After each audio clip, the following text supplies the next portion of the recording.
pagbuntag, andam na kami sa kalsada man o sa kangitingit sa gabi. Serbisyo ug dungog among saad, alang sa katawhan sa balaod nga patas. Init sa adlaw, ulan o bagyo, magpabilin kaming lig-on ug klaro. Matag tawag, matag hangyo sa tabang, San Fernando MPS dayon mo tabang. Kaisog sa dugan, kasing-kasing tinod, sa balaod ug katawan among gisubang nga buhaton. San Fernando MPS, bantay sa kalinaw ug kahusay, sa kalisod ug kasamok sa lungsod kami ana kanunay. San Fernando MPS, hustisya among giya, sa serbisyo matinud-anon para sa katawan tibuok kalag.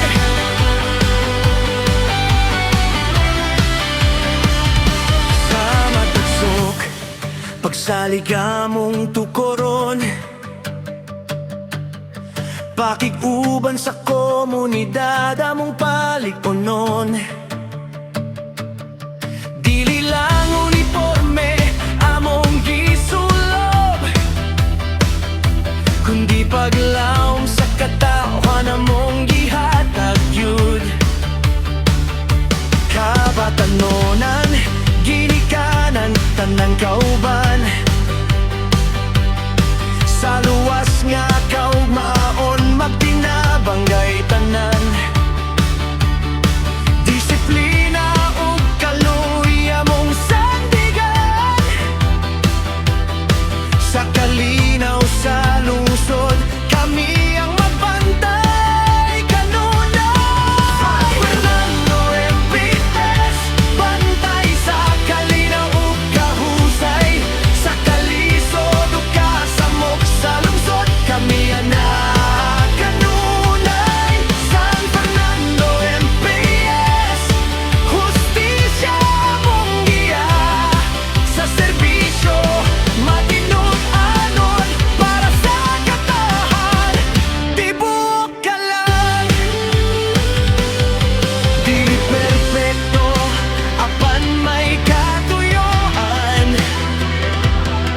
mag-alagad nga matarong, walay pagduha-duha, bisan unsang sakripisyo tungog ang bayan.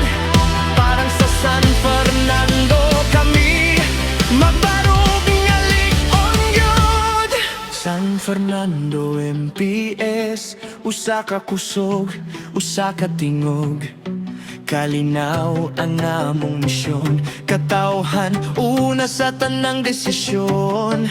San Fernando MPS, karon ug hangtod sa hangturan,